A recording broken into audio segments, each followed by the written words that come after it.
What's up, family? Jared the Bossman here. You're tuned into the Bossman Show on AM 1010, AM 1430, 1055 The King. Let the King out at 105theking.com and the Bossman Show at bossmanshow.com. Hit me up on Instagram, The Bossman Show, Twitter at Bossman Show, and Facebook, Bossman Show. It's the Bossman on your radio. Listen to the Bossman Show with your host, JR, Saturdays at 9 a.m. right here on AM 1010, The King. What's up, good people? BetOnline is your number one source for all your betting needs. The latest odds, lines, and matchup reports for baseball, boxing, golf, and more.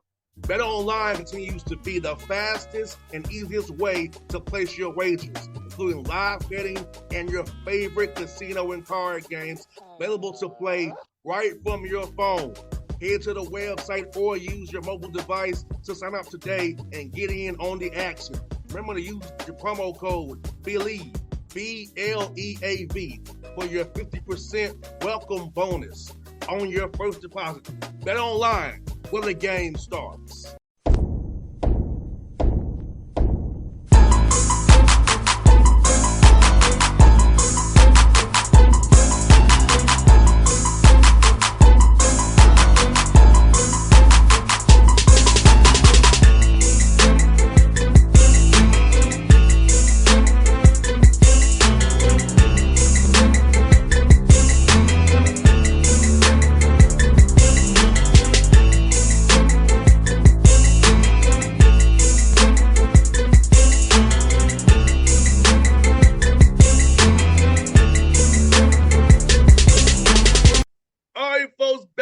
Bossman Show, a good friend of mine now. He's down in Northwestern State, down there in Natchitoches, Louisiana, man. Rick Cabrera doing his big things in his office. I see him in the background doing it big. Rick, what's up, bro? Man, I'm happy for you, my guy. I'm happy for you, man.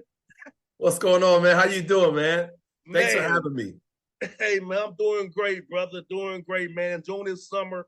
Vacation starts tomorrow for me, man. Hitting the islands up, man. So I'm living big, brother. That's beautiful, man. We only got one of these lives, man, so enjoy it, right? No doubt, man. No doubt, man. Ask you, bro. I mean, you had a great year last year, Tallahassee, man. Coaching your tail off, man. And now, what about the opportunity in Northwestern State, man, stood out to you, man, to want to come here, man, and help these guys, man, build something down there, man? Yeah, well, I mean, first and foremost, the relationship I had with our AD, Kevin Bossman, it goes back about 10 years. And he sold the opportunity. Now, a lot of people have asked me, like, what was it that made me want to go out here? I said, look, I was a junior college head coach, and, not many people are going to turn down a Division I head coaching job to stay at junior college. No doubt. But Kevin sold the world to me, and he told me what a great spot this was. And also what Corey did. Corey did a phenomenal job. So I knew this job was going to be a good one, and it was a great opportunity that I couldn't turn down. It's funny how now you're in his spot, and he's off the feet when he was off the feet. It's funny how the world works, man. Unbelievable. Yes, indeed. Man, Rick Redskins, man, I know coach has been in your blood, man, for a long time, man. So at what point in your career, man, you just in your life, you said, man, I want to become a coach? Eventually become a head coach? At what point did you say this is what my life's going to be about, man, going forward? No, that's a great question, man. I tell you what, when I graduated from grad school, I had played 2 years professionally in the Dominican Republic. And at that time, I had an opportunity to go to continue to play in Germany, but I had a daughter at a young age. And I didn't want to go over in another country for 9 months and not see my child. So, I told myself, if I'm not playing, I'm going to be coaching basketball. I want to get into this to impact some young men's lives, just like I have my life impacted through basketball. And that's what I did. So in 2001 is when I made that decision to really, lock in, and focus on coaching. And I always told myself, I just want to be a Division I head coach. I never really had a dream job, a dream school. It was just the opportunity, because I tell everybody, I said, there's only 363 of these jobs. And, I'm one of those 363, so I'm not picky. So I was grateful that someone believed in me to give me this opportunity. No doubt, man. I feel like that's and you see it in how you coach, man, and how your hard work, man, stops you've made, because you was a grinder, man. Some guys just wanted to get blessed into it. You had to work your way up the ladder to get here. So I know for you it feels more sweeter because you had to really put in the hard yards, move your family around, go here and there to get here to where you are today. Yeah, my last 3 jobs, I was there for 2 years. And that wasn't the goal to be, but my family sacrificed a lot of things, and moving every 2 years is not something that I envisioned or wanted to do, but it was opportunities that I felt that were better for my career. So, it's all about timing, a little luck you throw in there, a lot of prayer and patience. And then, all the pieces kind of connected and it worked out. We're talking about how important it is to have a supportive wife in your corners. I know for me with the radio, I travel kind of like how you all travel. It is having somebody in your corner really has your back, man. Makes it easy when you're out here making these decisions, doing your passion. So about how important your wife is to you, man, being there for you, brother. Man, great question, man. I'll say this, man. If you don't have a supportive wife, you will not survive in this business. Or if you do survive, you'll just be a bachelor. My wife has been the backbone of our family. I told her, I said, she's never allowed to leave me. I'm never allowed to leave her.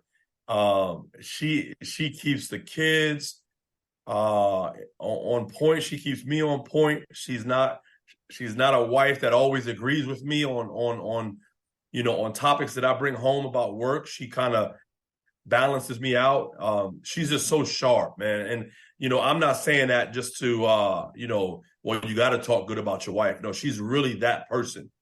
So she keeps me, grounded and level-headed. And one thing I respect her the most is that when I'm wrong, she lets me know I'm wrong. And it allows me to, kind of regroup and get it right. So, she's my backbone. So, you have to have a good, supportive wife. She stopped her career. She was an athletic trainer when I met her. And, but I told her on our first date, I said, look, this is the profession I want to choose. So it's not too late to leave, because we just kind of knew each other. She said, I'm going to go along for the ride. So ever since then, that was 17 years ago, we haven't had any issues. No doubt, man. That's what I'm talking about right there, my brother. And you know what, Rick? Tell the people out here about the type of young man you want in your program, man, because I feel like hearing about the close of your program will help a young man decide to come there. I've told this to Big at least. Guys who came join it, schools come on my show. My show gets guys to listen. So that I know that coach. I'll go to play for him. So talk to us about the kind of young man you want to have on in your program, man, to build this thing out the right way. Most importantly, and I don't want to sound cliche-ish in what I'm about to say, but we want high character, tough and talented young men. We do know that every kid that we may recruit may not have the cleanest slate on certain things. But if they can represent our university and be coachable and be tough and be a good teammate, then we won't have any problems. A lot of young men just choose to make the easy things hard.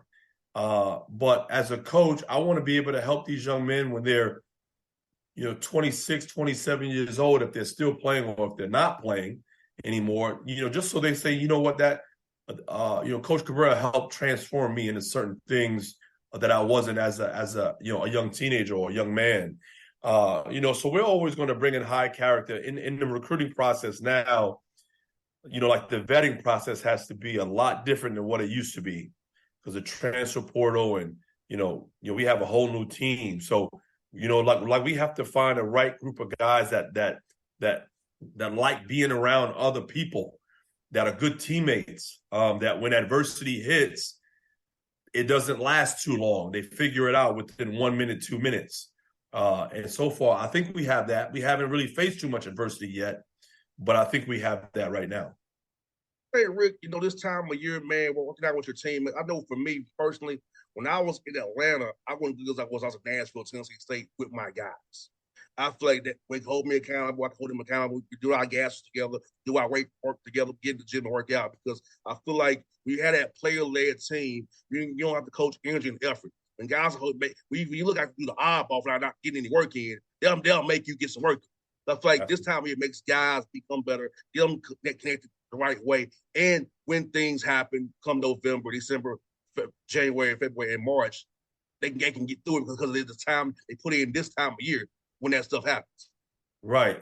And there's two words that we use in our program every day, just in conversing with our players is be an everyday dude.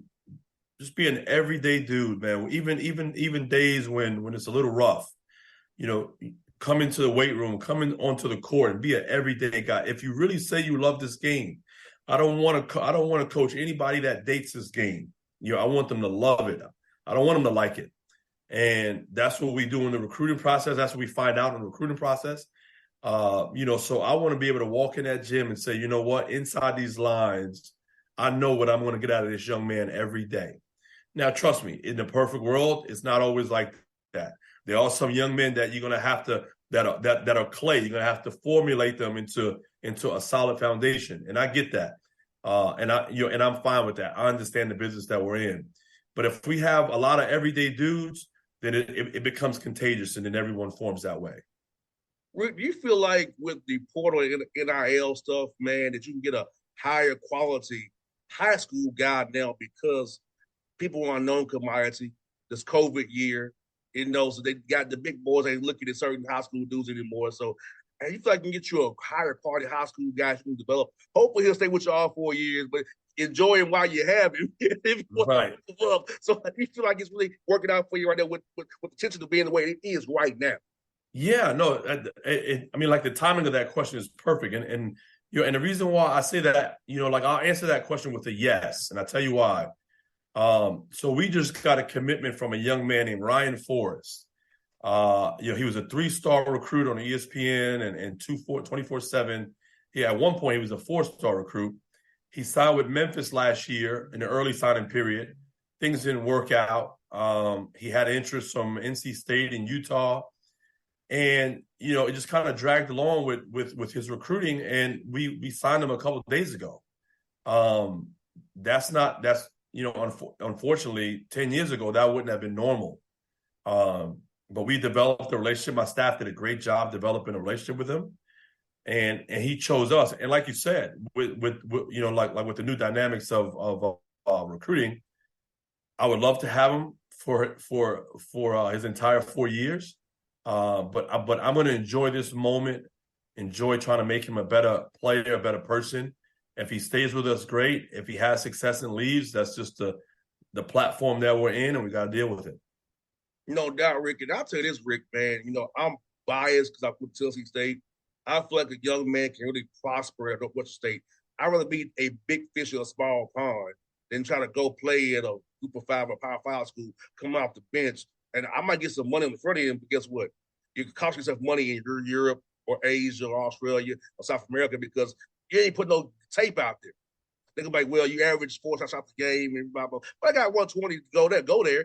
But they ain't going to get you no playing time or no money overseas. So I feel like I'd rather be a big fish in a small pond and try to play for a brand, per se, and not really play that much and not really show off what I can do. No question. No, I'm afraid that now with this situation, you're going to see a lot of, NBA draftees or prospects not really come from the mid-major level, because once you have success, they shoot up to the high major level.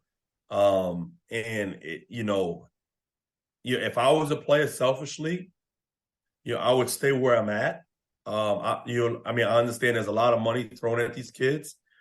If your facilities are better at the higher level, but there are no guarantees. There are no guarantees anywhere. But if you're stable at one place, at least the next year that stability is still going to be there. I coached a young man named Terry Taylor at Austin Peay He played for the Pacers as a rookie, and in his past year he was with the Bulls.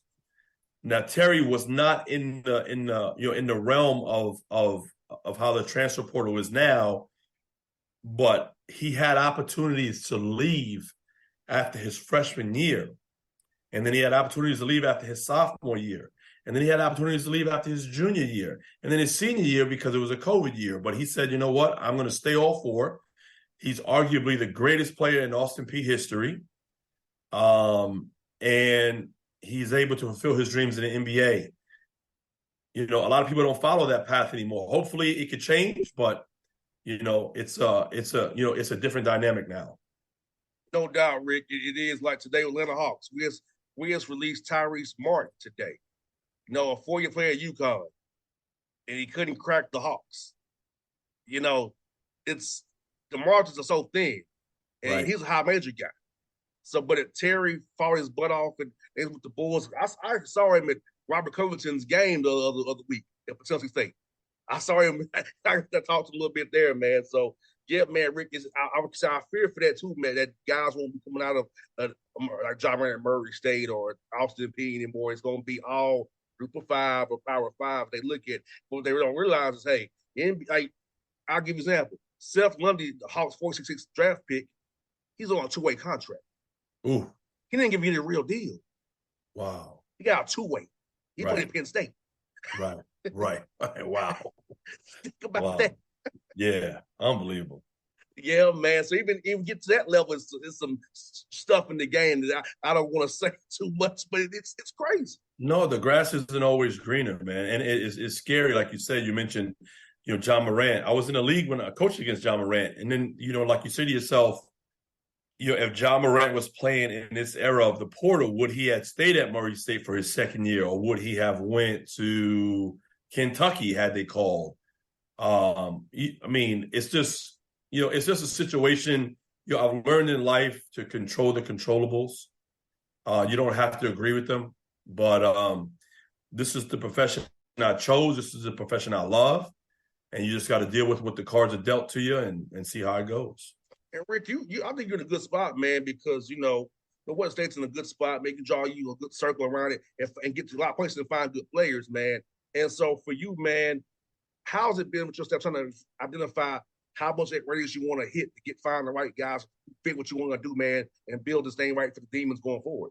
Yeah, no, I'll be honest. I hired a staff that has great relationships, and they brought in guys that they knew from, like they either knew coaches from the previous places, or they were recruiting these kids at some point. But they worked their tails off. We had to sign 13 guys, man, 13 guys in 2 months. And I'll be honest, I could say it now because we have everyone signed. There wasn't one time that I went to bed worried that we're not going to have a good enough team. Because I always say, listen, there's enough players out there. Don't rush. Take your time. Vet the process. Vet the kid. Vet everybody that's in their circle. There's enough players. Like I said a few minutes ago, we just signed a kid who was a 3-star kid in late July. It was just patience. You just got to wait. So I'm not too concerned. I don't like it that the turnover could possibly be 7 to 8 guys every year, possibly more. I don't like it, but it is what it is. You just got to just recruit and do your homework. Now, Rick, having had to get 13 new guys, how much has your phone been ringing for his games thinking that somebody can get you? How was that being, brother? Hey, listen, my schedule is darn near done, man. I just got one game. Everybody's called. I'm not insulted. I take it as a compliment. But I will say, they'll be shocked to see what we got in front of us.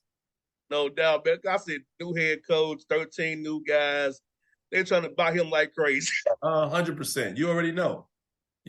I've been in this a long time. Like you've been doing this a long time.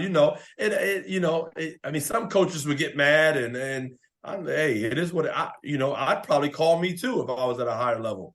But I like I love the players that we got. I love the talent. And our schedule is tough. It's going to prepare us for for conference play. So I'm not worried one bit. Now, as you move into August here, Rick, man, into September, how much you started like watch film on the conference, the Southern Conference, man? 'Cause I know it's a new conference for you, man. So how much do you balance watching film on the guys you will be playing down the road here in conference play, man? So having that tough round robin you all got. Yeah, no, I'll be honest. Ever since I've gotten hired, I've probably watched every conference team play maybe 2 times, just because. I consider myself a basketball junkie, so I watch a lot of basketball. But I also watch styles of play. We have some new coaches, so I kind of watch some of their old stuff if they were head coaches at previous places. But the coaches that have been in this league, I kind of watch their games just to get, like a feel for how this league is. It's an underrated league. You have some really good players. So, I like my chances though, but it's a tough league. So, Corey Gibson put a lot of pressure on me, but it's okay though. No doubt. Last one for you, brother. What been some cool food spots down there, man, so people know about there in your great town of Natchitoches, man? Wait, cool food spot you said? It's cool food spots, man. Man, I'll pull up on you, man. Man, they got a place here called Lazion's. It's kind of like a mom and pop restaurant. Got a great meat pie. They call them meat pies down here, but it's a bunch of different names. Their breakfasts are unbelievable. They got another place that I actually just ate there for lunch with my staff. It's called Sam's, but it's like they have po' boys and fried chicken and fried shrimp, fried lobster. Unbelievable. This is not I'll tell you what, if you don't exercise here, you're going to get big. You're going to get really big because the food, everything is fried. Everything is delicious. I got to be careful. I may eat one meal a day and just snack on a couple protein bars. So it's a lot of good food in this state. Man, bro, I eat one meal a day, my brother, and I get my try walk in at night, man, because Atlanta, it would get you. Now, bro, before you go, man, we got In-N-Out Burger now and Whataburger. We got police directing you into the Whataburger and the In-N-Out Burger. The line is worse than Chick-fil-A. It's worse than what the Popeye sandwich came out. Wait a minute. So In-N-Out Burger has morphed from California over to Atlanta? Yeah, and Whataburger. And they got lines for with police directing you into the little Whataburger, the In-N-Out Burger. Cars down for miles. I'm like, no way, bro. I'll get it when y'all calm down. Hey. Now I had In-N-Out Burger the other day. They ain't nothing wrong with a couple of cheat days. I'm gonna eat me some good food now. But yeah, that's police escorts. That's unbelievable. They directing you in. They directing you in there, directing you out. I'm like, this is for some burgers, bro. For burgers, man. Come on, man. It's too much other stuff going on, man. You don't need no escort for no burgers. Bro, the line is like down the street. I'm like, man, forget it. I'm not doing it. Like, I see enough traffic all day on 285. You waiting for some food all day. Right. Oh, man. So, yeah, it's funny, but we're getting stuff in Atlanta we shouldn't have, man. And I'm like, it's cool and all, but I'm not waiting for it for 2 hours. No. Right. No chance. Like, police escort to go to the Now, I understand the Waffle House after hours. I get that to a degree. I get that. A lot of stuff happens at Waffle House after 12 o'clock. Yeah. But the Whataburger, the In-N-Out Burger, we got to have the APD direct you in here. Right. And GSP, I'm good. Hey, I'm from a cop. Hey, you just go work the Whataburger. Like, what? Like, man, you get a sign like, really, what? Oh my gosh, that's crazy. So, man, it's all good, man. But Rick, man, I'm happy for you, man. Glad you did it, man. I always love seeing you. I'll go see you all at Austin P, man. So I'm gonna try to come down and see you all play, man. I'm in your corner, my brother. I appreciate you, man. Thank you so much, brother. Anytime, bro. What's up, good people? Bet Online is your #1 source for all your betting needs. The latest odds, lines, and matchup reports for baseball, boxing, golf, and more. BetOnline continues to be the fastest and easiest way to place your wagers, including live betting and your favorite casino and card games available to play right from your phone. Head to the website or use your mobile device to sign up today and get in on the action. Remember to use the promo code BELIEVE, BLEAV, for your 50% welcome bonus on your first deposit. Bet online when the game starts. What's up, family? Jared the Bossman here. You're tuned into the Bossman Show on AM 1010, AM 1430, 1055 The King. Check The King out at 105theking.com and the Bossman Show at bossmanshow.com. Hit me up on Instagram, The Bossman Show, Twitter at Bossman Show, and Facebook, Bossman Show. It's the Bossman on your radio. Listen to The Bossman Show with your host, JR, Saturdays at 9 a.m. right here on AM 1010, The King.